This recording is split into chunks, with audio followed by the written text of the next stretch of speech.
Hi, everyone. Thank you very much for attending this webinar hosted by UES Education. It's a panel event about lots of exciting colleges in the United States.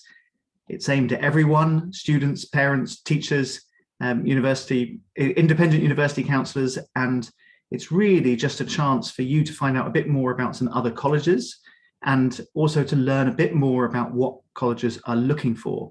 So without further ado, I'm going to hand over to Sarah Gibson from Endicott, and she is going to introduce the event, and then you're going to hear from all the other panelists, and then we'll just start taking questions from the floor and talking about the US process. So Sarah, thank you very much.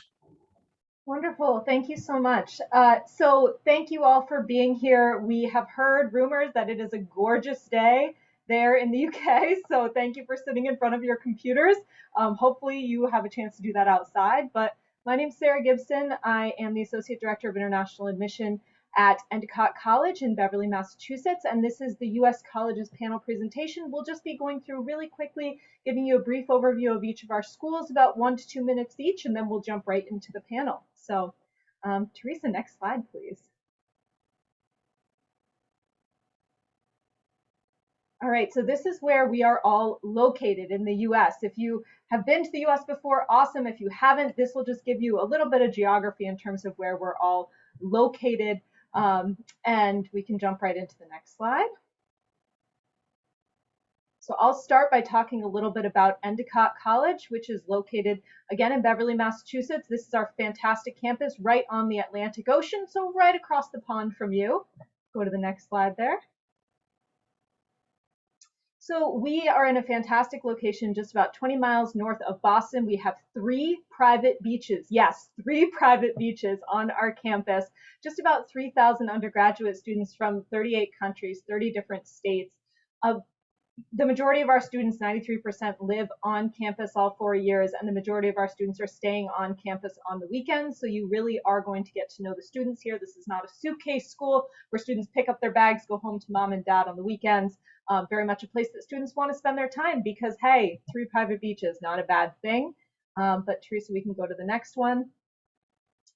But this is really what makes us stand out at Endicott. It is our internship program. 3 required internships for every single student. You cannot get out of this.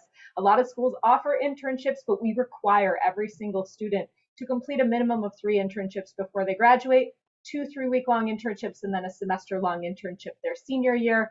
This leads to some fantastic outcomes with 98% of our students employed or in graduate school within 6 to 12 months of graduation, and then 30% of our students finding their employment directly through their internship site or contact. I'm going to stop talking now and pass it off to the fantastic Kristin, my old colleague at Nazareth College. Thank you. So hi, everybody. My name is Kristin. I'm an admissions counselor at Nazareth College. We are located in beautiful Rochester, New York.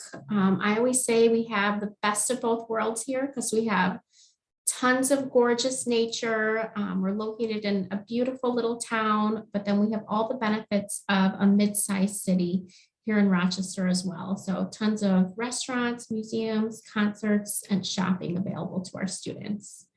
Okay, next slide. Thank you. Okay, so the average class size here at Nazareth is 18. So you'll never be sitting in a huge lecture hall. You're never just one of the numbers. There's a lot of interaction and conversation in all of our classrooms. We actually have more than 60 majors and 80 minors. So tons of different options to choose from. We have a little bit over 2,000 students. Those students are coming from all across the United States. We also have students here studying from 33 different countries. We have tons of internship opportunities. All of our students also gets to work with a career coach. They're all major specific.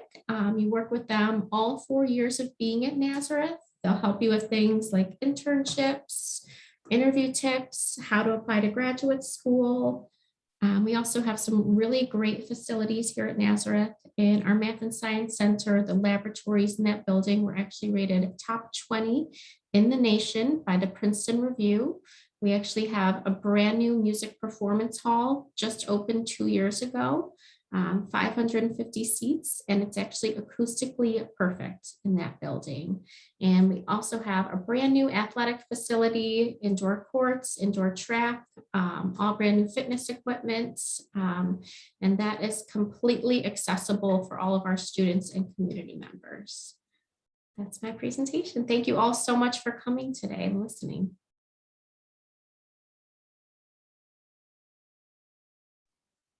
Hello, my name is Jenny Howenstine. I'm from St. Olaf College, and we are in Northfield, Minnesota. So we're in a small town of about 20,000 people. St. Olaf and Carleton College are both in Northfield, so great college town. And we're about 45 minutes by car or bus from the Minneapolis and St. Paul metropolitan area, and that's about 3.5 million people. Great international airport with many, many direct flights to London. So very accessible to fly from London to Minneapolis. And then we're a 45-minute drive south from the airport. We have 3,000 students at St. Olaf, all undergraduate, 4-year bachelor's degree. And our students are coming from every US state and 97 countries around the world this year. Go to the next slide. Academically, we are a pretty traditional liberal arts and science college, and that means there's a lot of different academic areas that you can pursue, and you also don't have to know what you want to do. So very different from the UK system that you're applying to a particular program. At St. Olaf, in a lot of liberal arts colleges in the United States, you can come in and have favorite subject areas that you may have taken in high school, and you might be interested in something that you haven't had the chance to take yet, and that's okay. So our largest majors in terms of students majoring each year they vary year to year, but biology, mathematics, economics, psychology, music, studio art, environmental studies, computer science are all some of our popular programs, but over 85 different academic options. We're actually first for all of the baccalaureate colleges in the United States, all of the 4-year bachelor's degree colleges, in terms of the number of students who study outside of the United States during their 4 years.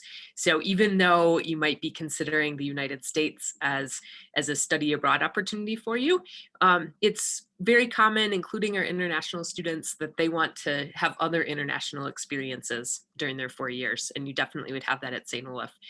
I put the third of the students participate in music. So music and fine arts would even be greater than a third. Regardless of what your academic interests are, St. Olaf has incredibly strong music and fine arts if that's something you want to stay involved in. Next slide, please. A lot of times liberal arts colleges in the United States will talk about the campus community. That's certainly a really important part of the experience at St. Olaf. So almost all of our students live on campus all 4 years. I always tell students food should not be on your top list of factors as you're looking at schools, but it's one of those things that you're going to live at this place for 4 years. So make sure it's a place that you will live well and stay healthy. We have a lot of clubs and organizations like a lot of the US colleges and universities. And to balance out the fine arts, I want to include that students are definitely active in athletics and sports as well. So thanks a lot. That's all I have. Hi, my name is Cameron Hester, and I am from representing North Carolina State University, which is in Raleigh, the capital of North Carolina. And this slide just showcases one of our treasures. It's a new library. We refer to it as the Library of the Future. We have a book robot in it, and also some interesting studios, like a music producing studio and also a gaming studio. Next slide, please. So our school is on the East Coast. It's about 4 to 5 kilometers from our downtown area. And it's also closely situated to the Research Triangle Park, which is considered the Silicon Valley of the East. And you'll see here that we have ranked in the top list over the past couple of years. And also being one of the best schools for STEM professions. Next slide, please.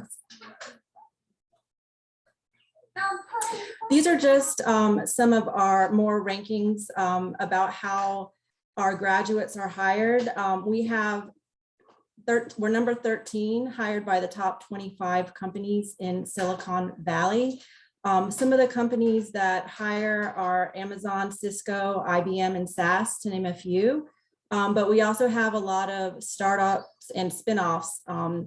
If you're interested in joining that kind of profession, not only for work, but also for co-op opportunities, research, or internships. And that concludes my portion. I'll hand it on to the next presenter.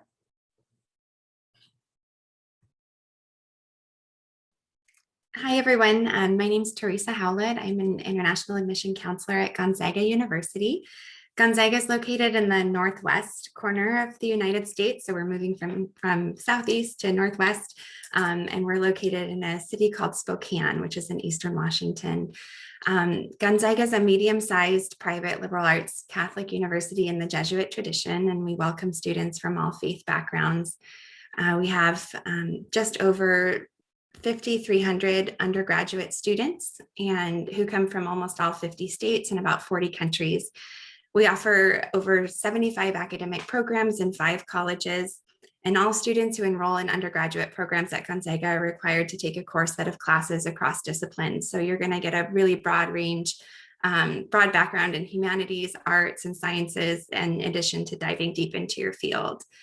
Within all of our programs, there's an emphasis on interdisciplinary and hands-on experiences such as internships, research, and fieldwork.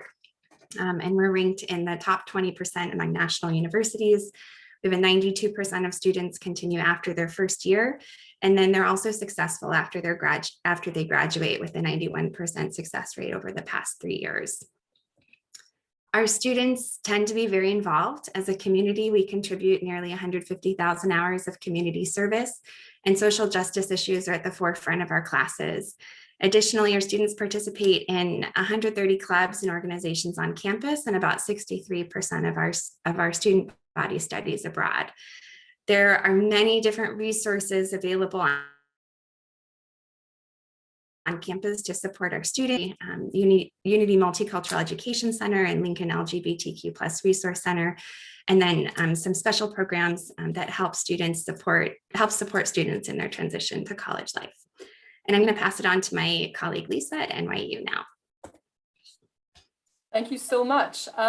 In a nutshell, what do you need to know about NYU? We are New York University. My name is Lisa. I am an assistant director of admissions for NYU based out of London. So if you have any questions, if you are yourself in the UK, I am your representative. As you can see on this slide, there's a little bit more than New York going on here. So we were originated in New York. This is where we grew up as a university, as really one of the largest private research universities in the US, about 50,000 students, half of those at undergraduate and most of those on our New York City campus. But we also have 2 full-fledged campuses in Abu Dhabi in the UAE and in Shanghai, China. What do you need to know about the New York campus? It is urban, it is big, it is in the heart of the city, really. And we make good use of the city in terms of giving you access to what's going on around you and in terms of bringing experts and speakers also into the classroom. We are divided in 10 different colleges and schools of NYU. So we have the largest, the College of Arts and Science, that really operates like a liberal arts college.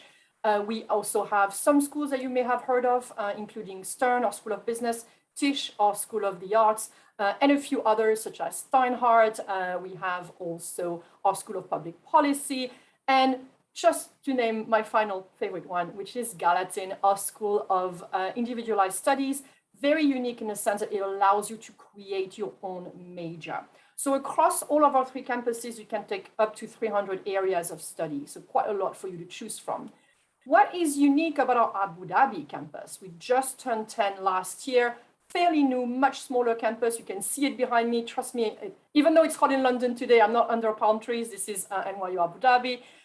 Really unique points of this campus is that it is self-contained. You're just on an island off the city of Abu Dhabi, and you have that unique sort of, I want to say, US campus experience in a way. Very incredibly well resourced. We have our engineering design studio, music recording studio, a TV and film soundstage, 3 different music theaters, an Olympic-sized pool. So if you're looking for those student resources, you can find them here. excellent funding in Abu Dhabi, also very competitive to enter. And finally, very focused on research. So we want our undergraduate students to be able to do research from day one. In Shanghai, slightly newer campuses, we've been open for a few years now, although we are expanding next year. You'll be looking to do a degree that is actually a double degree. You'll have an NYU degree and you have an NYU Shanghai degree, and that's recognized by the Chinese Ministry of Education. And that really allows you to potentially be able to stay and work in China and open so many more doors. You don't need to speak Mandarin to be able to study at NYU Shanghai, but you could and you will once you graduate.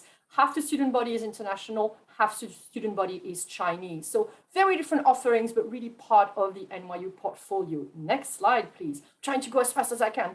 It's tough, there's a lot. We want you to become successful everywhere when you come to NYU. And for this, we're gonna give you access to many things. I mentioned a few, but I want to also talk about our offices that support you. That's all of our 3 campuses have career development centers. They all have different student interest groups or student clubs, sports team, although in fairness, we're not that strong at sports, pretty good at fencing, but that's about it. Really an array of different activities that you can do while at NYU. The vast majority of our students will have done 1 to 2 internships by the time they graduate. And you are really at the heart of big, large cities with lots and lots of opportunities, as I mentioned before. Next slide, please.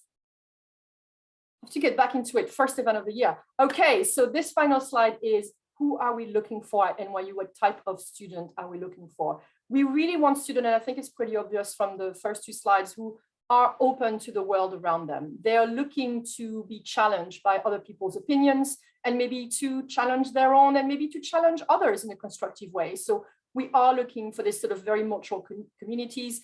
All of our campuses are incredibly diverse. In New York, 120 nationalities, 150 in Abu Dhabi and about 70 in NYU Shanghai.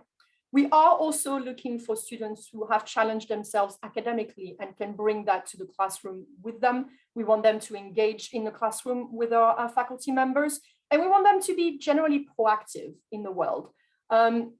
If you've played basketball, that's great. If you've been the captain of your basketball team, if you have taken that extra step to be really engaged, to maybe have an impact in the world around you, to do community service, we want to hear from you. And I'm sure we'll talk about how to apply to all of our schools today later on if you have any questions. But I'm done. I'm sure I went over my time. Thank you so much. And I think we're opening to panel, Jason, aren't we? That's right. Thank you, Lisa. And thank you, everyone, so much for your introductions. Really interesting to hear about so many different colleges. Just to say to everyone who's listening in, there are no silly questions. So please feel free to ask questions in the Q&A box and I will pick them up. And direct them to anyone you like, or I will direct them to someone of my choosing. But while we're waiting for people to ask questions, I'd like to just ask a few that I've been jotting down as we go. First of all, 3 private beaches. That's more than enough, isn't it? Is there any college in the States that has more than 3 private beaches? That's what I'd like to know. I don't know. I'm not sure. I don't think so, unless it's in Florida, and I don't know about it. Maybe Pepperdine, something like. Is there a school somewhere in Malibu? Maybe somewhere. There must be a school. Yeah, but I think you have the record. I think it's you. Well, that's fantastic, and I think it highlights just the different things that you might get from different colleges that that people might not have thought of. One thing I'd like to ask, and I know it was on some of your slides, but what sort of percentage of international students are on your campuses? And feel free to whoever wants to speak first. Jenny. Yeah, we have currently 12% of our student body is international, and compared to a lot of schools, quite good international diversity with 97 countries represented among that group. So about 300 students of our 3,000, a little over 300. Okay, it seems high, and is that similar for everyone else's campuses here as well? Our international student body is smaller than that. It's about maybe 1% of our student body, about 130 international students, but it's also very diverse from about 40 different countries. In our we are seeing more international students come to our campus. And so we're really excited about that. Brilliant. Okay, well, related to that is this idea that we're always trying to get across to our students and indeed parents that it's really important when students are choosing their universities, wherever they are in the world, but particularly in America, that they find the right fit colleges. Now, it's quite clear from listening to you all that there's a lot of differences between your universities, but how would you say to someone who's just starting out in this process, how they work out what sort of college is right for them? And I'll pick on someone. Come on, do you want to say how you would explain to someone how you would know if someone was the right fit for your campus? Well, we would ask our students or our applicants to kind of inventory their interests and what they want to achieve. Although we have a large student body, we have a great community and different student organizations where they can find a niche there and find community within that larger student body. But we're also looking for students that will, that are looking to make a difference and to advocate for themselves and others. So we really want to see what perspectives they bring and the diverse background that they have. Thank you. Kristin, do you want to add anything to that about how you would know if someone was the right fit for your college? Yeah, definitely. So we get a lot of different types of students. We have more than 60 different majors. So we have students who are passionate about the arts, students who want to be teachers, students who want to be doctors. We have a great physical therapy program with a clinic on campus. But students who also want to get involved in their community. Students who are maybe looking for a bit more of a smaller campus, more of a community feel. People who really want to get involved in clubs or play a sport, who want to come here and make the community even better than it already is. It's kind of, I like the question a lot. It's interesting because I'm always talking to students about, finding the right fit for them and kind of giving them advice with that. I would say, think about what you want to study. Think about how big of a campus you want to be at, what kind of activities you want to be a part of. Those are all great questions to ask yourself, and definitely utilize admissions counselors like ourselves. Reach out, ask them questions, and also utilize the websites because that can provide a lot of great information as well. Great, thank you very much. I think both of you touched on this idea of other things that you do outside of lessons. So it's not just about academics in America, and clearly the extracurriculars and the hobbies and interests and sports play a big part in life on campus and also in how their applications are viewed. So does someone want to say, perhaps Teresa, do you want to say a bit about how you look at a student's list of extracurriculars or what they say about what they do outside of school in their applications? Yeah, sure, I'm happy to. So in the way that Gonzaga reviews applications, we do what's called a holistic review. And so we're going to look at your academic trends, so your grade trends throughout high school. And then we'll also look at your extracurriculars. What type of leadership have you demonstrated? What type of activities have you been involved in? Sports can certainly be part of that, but we often see students participating in service and service activities, or maybe they're working while they're in high school. And so all of those are doing some kind of, service. So, and all of those things can be included in the application to give us a picture, kind of a picture of this student, of really who you are and what's important to you. Great, thank you. And on that note, are there any particular things that, I think Lisa was mentioning at the end of her presentation about looking out for things like responsibility and leadership and things. Are there any particular things like that that you always look for, or that you think always stand out in applications? Maybe Lisa, since you were mentioning that, you want to talk about that. Sure. I think it doesn't matter what people do as long as they're passionate about it, as long as they get invested, as long as they try to get out of their comfort zone, they learn new things, or maybe they become really good at something, and maybe it has an impact on others, on themselves, on the world around them. I think it doesn't matter what they do. It could be breeding turtles, or it could be ballroom dancing, whatever it is that you do, it doesn't matter.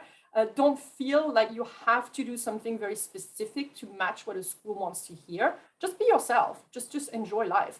And also I wanted to add very briefly that we completely understand that 2020 is a bit of a lost year. 2021 is a little better.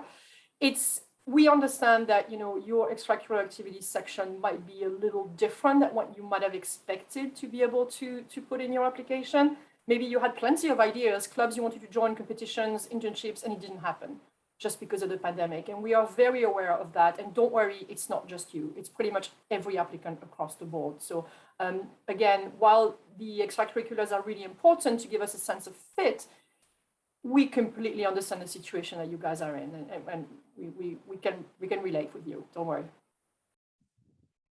It's good to hear. Okay, well, I can see Sarah's typing away an answer to a question that came up in the Q&A box. Maybe this is a good opportunity to talk about this. Obviously, American colleges on paper are often very expensive, but I was very pleased to see that at least one of you talked about financial aid, and one person said that every single student last year, was this you, Kristin, I think? That every single student was offered financial aid on campus last year? So how Nazareth College works is that we offer merit scholarships for international students. So that means that all of the scholarships are available are all based on things like academics. And we do require students to do a credit evaluation, and we utilize something called Spantran, but we will accept anything that is approved by NACES. Okay, great.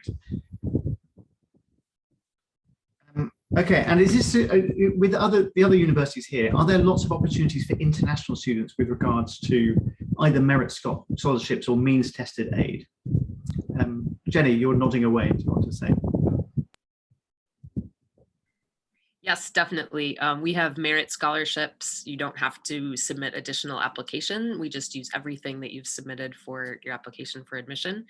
And we also meet 100% of financial need.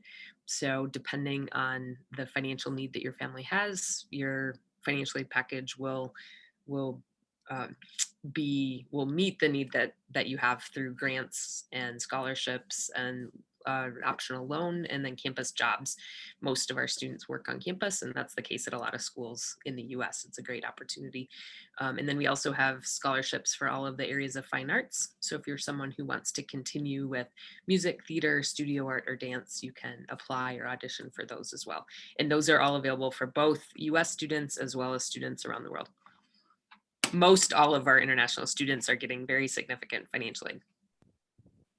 That's great to hear. And I think there's often a lot of confusion among students about how they go looking for that sort of aid and those scholarships. But if they find colleges like yours where you commit to meeting all of their financial need if they're admitted, then that's a good option if they're a good fit for your college, I presume. Great. Does anyone else want to say anything more about financial aid at all? Yeah, just a quick one, Jason. The one thing I would really want to say is that if you are researching an array of different schools, do your research really, really, really carefully, because every university is going to have a different financial aid policy. And there's a lot of wording and jargon and forms to fill, and it's complicated and it takes time. So don't do it right by the deadline before you press the submit button. That's not going to work.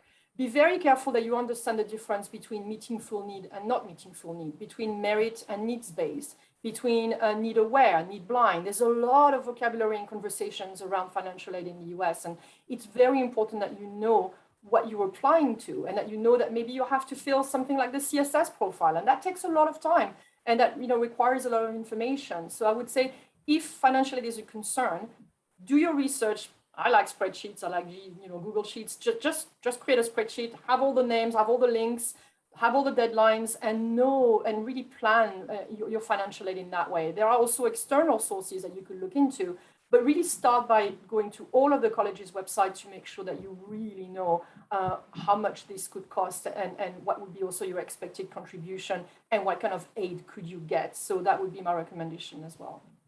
Yeah, thanks, Lisa. I think that's good advice. I think the difficult thing for students is that there are a lot of colleges in the States. So what you can't do is just go and peruse every single website of every college in the States and hope to find out everything that you need to know, unless you start many years before. But there are some good sources out there that will point you in the direction of financial aid, but there's unfortunately not one single place that's going to list everything. Although some people have made a very good attempt at it. For any counsellors on the call, if anyone's aware of Jenny Kent's list of financial aids and scholarships for international students, that's an amazing resource. Also, for any counsellors who are on this call, next week, I'm doing a webinar with Joan Liu, Jenny Kent and Joe Morrison about financial aid.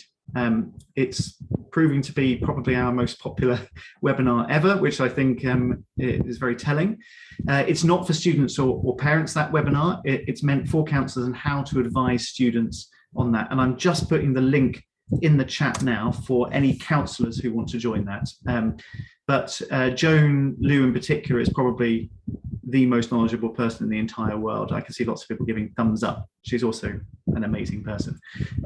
So do join that if you are a counsellor.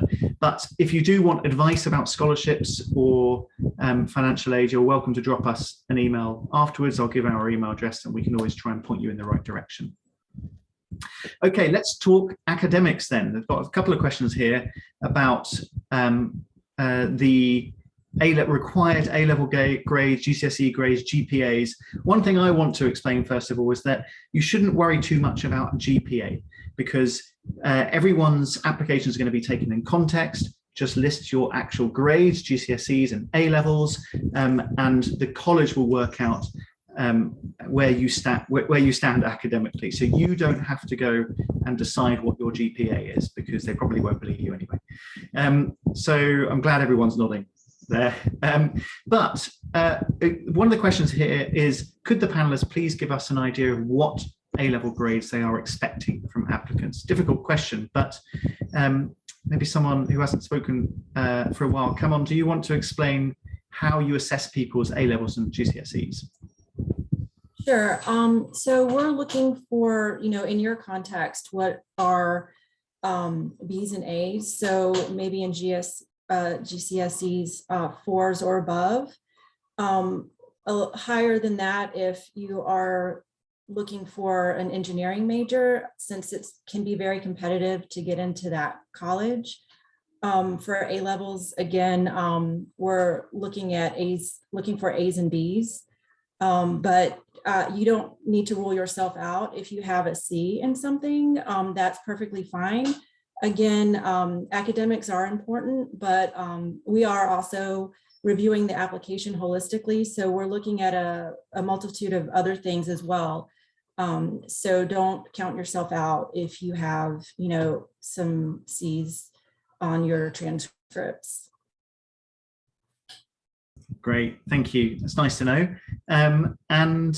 There is a student here asking specifically about environmental engineering, but it will allow us to talk about engineering in general. I presume most of you who've got engineering degrees offer environmental engineering. Does anyone who does want to talk about what specific requirements for environmental engineering or engineering in general you might look for in terms of science and maths in particular? Well, for our school, it's important that you have taken math and science in your high school. I know some students maybe follow a certain stream and may not elect to take math or science in secondary school. But definitely if you want to apply for environmental engineering or another engineering or science heavy major, then we do want to see math and science, preferably the equivalent of at least pre-calculus. Calculus is great, and physics. Okay, great. I'm glad to hear that. Speaking as someone who studied maths and science at A-level and university, I think everyone should be studying maths and sciences. I think it's crazy that you get to drop it. Okay, and does anyone have anything to add to that? I mean, actually, one question I've got is about the other sorts of requirements. So what I'd like to know is, do you have any particular language requirements? Obviously, for people whose first language is not English, I presume you've got TOEFL, IELTS, or Duolingo requirements. Do you have any requirements in terms of people being able to speak a foreign language? Jenny, would you like to say? Yes, yeah, we have a language requirement that students either have to come in speaking proficiently a language other than English, or go through the 4th semester of one of the languages that we teach on campus. So French, Spanish, German, Norwegian, Russian, Chinese, Japanese are the options that students have at St. Olaf. But if you do speak another language, if you have another language other than English that's your first language or language of instruction, then you can test out of that requirement. Fantastic. I think generally this is something that has caught out students in the past, is not realizing that if they haven't done a language at GCSE and then are not doing it at A-level, they haven't met the requirements for foreign language, and almost everywhere has some sort of requirement of having studied it for 1 or 2 years in the last 4 years of high school. Yeah. Sorry. I should clarify that that's our language requirement for students once they're here. So while we do want to see a language in high school, if students have had the opportunity to do that, we realize that when you get to the A-level program, you only have a few classes, you have a small number of options. So we will not be surprised or not put you to disadvantage if you don't have a language in your set of courses. But then once you get to St. Olaf or other places with a language requirement for their graduation requirements, then you might have to start a new language once you're here. Okay, thank you. But before we move on to talking about particular required courses in college, I was going to mention that maths is also very useful and comes up a lot for things like business. I mean, Lisa's nodding away because this happens an awful lot in the UK when people are looking at going to somewhere like NYU Stern. You don't have maths A-level, you are probably not going. And that's because maths is really important to business, particularly so in the States, not as much in the UK because it's much more qualitative in the UK, but I would say that running a business does require you to be able to do maths fairly well. So it's a good idea to take maths to 18, whatever you want to do. On that note, Lisa, there is a question here about NYU Tisch. So Tisch is the art school at NYU. Are SATs necessary, and do you have any other requirements?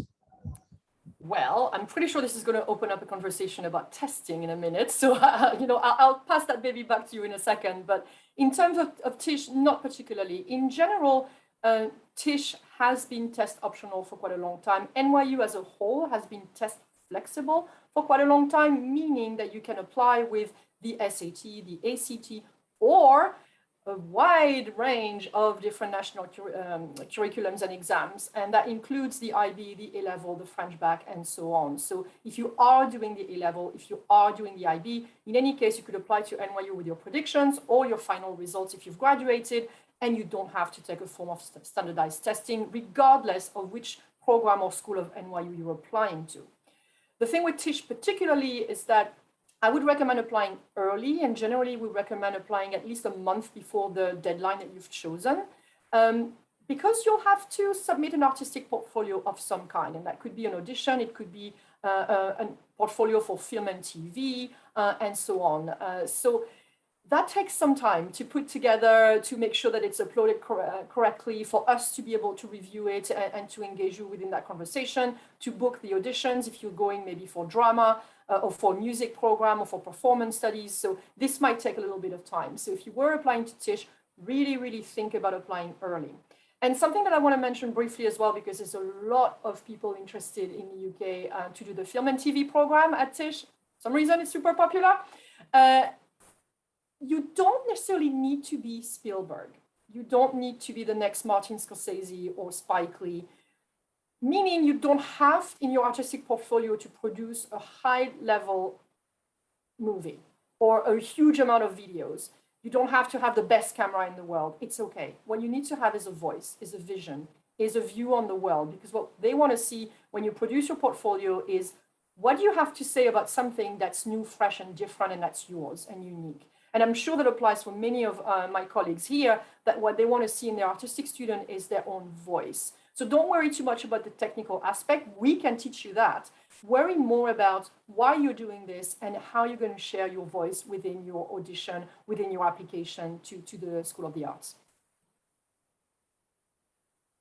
Fantastic. I think I'm right in saying that Scorsese did go to Tisch, though, didn't he? Scorsese and Spike Lee, not Spielberg. Oh well, we try. Actually, Chloe Zhao, who just won the Oscar for Best Director, went to Tisch as well. So I'm very proud of that. Okay, great. Right, yes, you have opened the can of worms. Let's talk testing then. It's always going to come up at some point. I'd like to see that everyone is saying in the chat about how they are test optional. Just to set the scene for people who don't know, although I think most people are now aware, last year changed things a lot. A lot of colleges used to require the SAT or ACT, but because so many people couldn't take the tests last year and so many tests were cancelled and people couldn't travel for them, lots of colleges decided to waive that requirement last year and are continuing to do that for at least another few years, and in many cases are probably going to remain that way. I'd be surprised if it went back heavily the other way. What this means is that colleges are test optional. Some are test blind, and in which case they don't even look at it if you submit it. And that's true of the UC schools, University of California in particular. For other places that are test optional, or in the case of NYU, as Lisa was very keen to say, it's test flexible, it means that you don't have to submit the SAT or ACT, but if you choose to, they will be considered. So you do have a choice to make about whether or not testing is right for you and whether or not you should be preparing for it and making a good go of submitting a good score. If you choose to do that and can't get a good score, you have the nice option now of not submitting those scores. But Sarah, do you want to talk a little bit about what test optional means for Endicott and how you assess someone's application with and without test scores? Sure. So I'll say for Endicott, but I think this probably applies to a lot of our other schools as well. I think the thing to remember about test optional is that we're not going to assume that they're bad if you don't send them to us. So it's not going to hurt you at all in the admissions process. If it is truly a test optional school, it's not going to hurt you. The important thing to ask, though, is does it make a difference for scholarship consideration?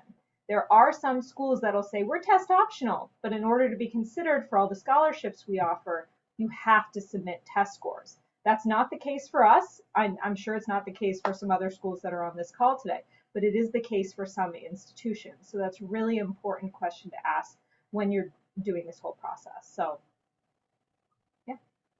Great, thank you. Does that answer the question, Jason? It does, yeah. It's a really good point. I think there's a lot of confusion about testing, both from perspective of people who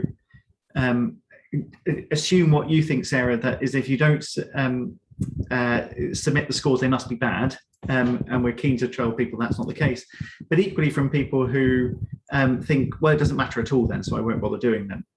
So you've got to think about your choice early on and make sure what you're doing the right thing there. What you don't want to do is get to this time in year 13 and go, oh, actually, I do need to do the SAT because I'm applying to Georgetown or Florida State or something, and suddenly find you've only got a few months left to do it. So think about that decision early on and work out if it's right for you. I'll just sort of add really quickly, what I typically recommend to our US students is if your test scores show as better than your high school grades or better than your GPA, in your case, your A levels, then it's worth submitting those to us because it will only help you in the whole process.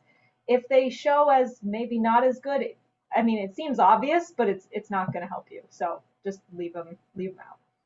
Great, thank you. And that is something that I think is worth reiterating to people, is that it's school grades first and foremost, because those are the things that students are going to be spending most of their time doing. But what especially in the UK, where students the last few years have literally not been able to take their school exams and have now got teacher assessed grades, if you want to give universities some reassurance that you genuinely are as academic as the teachers say you are, SAT or an ACT score might help you there.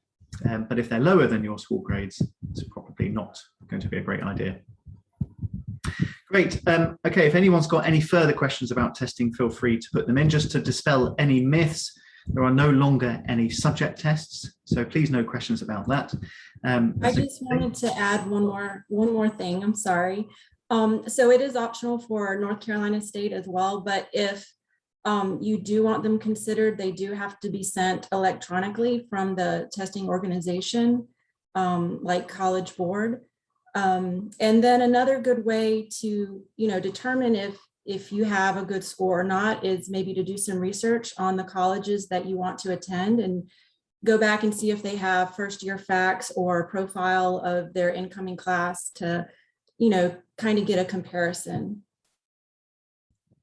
It's a great point. I think looking at what sort of grades that admitted students submitted, both in terms of GPAs, although it's a bit difficult for us, but also SAT, ACT scores, it's a good way of kind of looking at whether or not you fall into the academic caliber of that university. Great. Okay, let's not talk about testing anymore. We've got a question here about general education requirements. So obviously this differs from college to college and depends on what you're studying as well.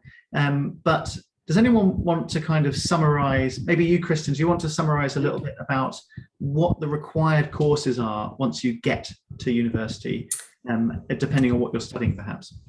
Sure. So that is a little bit of a tricky question because there's more than 60 majors. So every one of those majors has slightly different requirements. But we do have a core that students have to take, a science course, a history course, an English class. They all have to take a 1 credit course in their freshman year that kind of helps them adjust to college. Some programs do have a language requirement. Some programs require you to take specific math courses, specific science courses, but it really depends. In terms of what we like to see when a student's applying, we do like to see that they've had 4 years math and science, English, history, but I know that's a little bit different. They may not have been taking that, so we'll take that into consideration as well. Does that answer the question? It does. So you've got a core requirement of courses for most students on campus. Now, yep. Out of the colleges here, and out of the 6 of you, who would you say has the most liberal kind of course requirements? Is there anyone here that whose college has almost no requirements once they get to college in terms of what they have to study? No one's going to answer yes to that. Is there anyone that, this is going to show my ignorance about the colleges here, but does anyone here have what they wouldn't call a core curriculum and would have maybe distribution requirements or something instead? Or does everyone have a core curriculum? Oh, there we go. We've chosen these colleges well.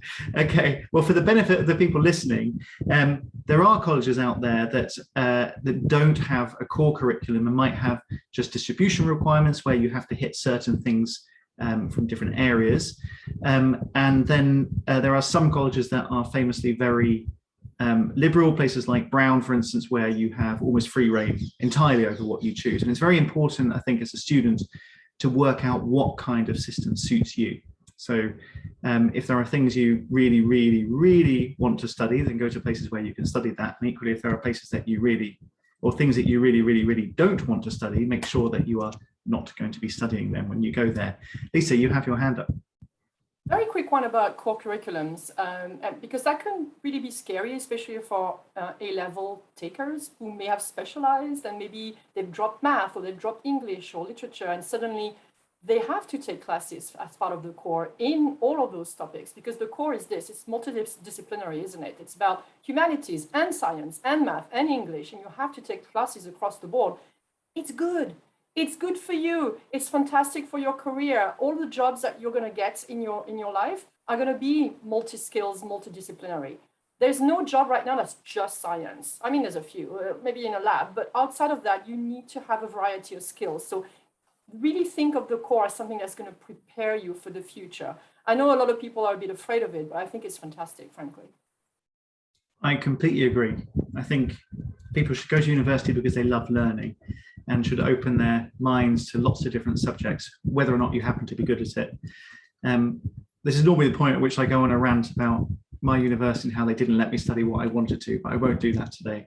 But what I will say is that we're often trying to explain to our students that just because you want to be an engineer doesn't mean that you shouldn't know about other things. And at most engineering colleges, you are going to be expected to be able to do things like English and understand history and maybe philosophy and things like that, because being able to be an engineer in context is much more valuable than just being able to wire up a circuit board. Okay, I've got a question as we're approaching the end. I've got a very general question here about whether or not things are going entirely back to normal this year or not. And I suspect I know the answer to that. Obviously, last year, at most places in the world, lectures were, for the most part, online. Some lucky people were doing them in person, or unlucky people, depending on perspective. And I'm just wondering, for the colleges here, are you expecting most students to be returning in person and doing in-person lectures again? Teresa, do you want to say? Yeah, I mean, I'll speak for us, but I saw a lot of head nodding here as well. So we're moving back towards being fully in-person. Classes are in person this year. There is a masking requirement on campus and other precautions, social distancing, things like that. But we are largely doing our best to return back to kind of a semblance of normal. Great, and I imagine that's similar for everyone else as well. Well, that's good to hear. But a lot of the colleges here are, I guess, fairly small compared to the big public universities. What would you say is the advantage of going to a smaller college over a very large one? I'm going to pick on Jenny. Oh no, Kristin's unmuted. You go ahead, Jenny. Okay, so I would say the benefit of going to a smaller campus, and we're a little over 2,000, is, as I mentioned in the slide, smaller class sizes. You really get to know your classmates. You really get to know your professors. I'm actually an alum of Nazareth College, and I still see my old professors around campus all the time. I would say since it is a little bit smaller, it's very individualized, very personalized. There's so many opportunities. And not to say that that's not the case at a bigger school either. I would say that every student is different, and they have to really think about where they feel like they're going to thrive. And that could be a huge campus, but that could also be somewhere a little bit smaller, where you feel like you have a lot of connections with your professors. With your academic advisor, you're not just one of a million. They know you, they know your story. Your career coach knows you. So I would say that that's definitely the benefit. Great. Okay, I don't think I have any particular other questions in my end that we haven't gone over at least a little bit. So unless there's any other questions from the audience, I think we'll wrap it up there. But does any of the panelists have any final thoughts or anything that they want to say at all? Sarah. Oh, sorry, Teresa. Nope, go ahead, Sarah. Oh, I was just going to follow on, sorry, Teresa, on what Kristin said, was just don't feel, you have so many different experiences, but don't feel like because you don't go to the big, huge football frat party school that you're not going to have that quintessential US college experience. Every experience is a little bit different. There are huge advantages to going to school in the middle of New York City or Abu Dhabi. There's huge advantages to going to school at a place like NC State, but also on the other hand, there are huge advantages to going to school at a St. Olaf in Minnesota. So, you know, don't essentially judge a book by its cover and think that, oh, this school isn't for me. You know, do these virtual visits with us. We want to meet you. We want to talk with you. That's one of the best things to come out of COVID, I think, is these virtual visits, because we're all getting really good at it and we can engage with you that way. So it's a great way to get to know the schools before you actually have to spend the money to go visit them. Sorry, Teresa, take it away.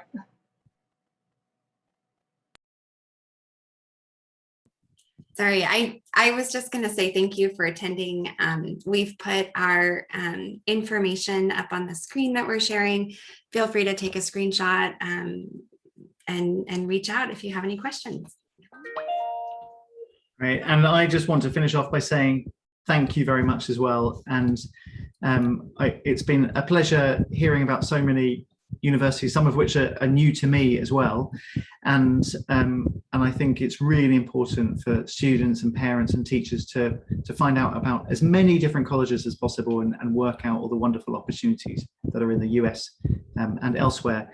I've also put our I'm not going to go over the top of the wonderful pictures that are on screen. So I've put our contact details in the chat there.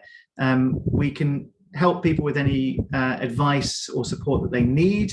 I am always very happy to do calls with students or parents if they're worried about the process or wondering whether or not the US is for them.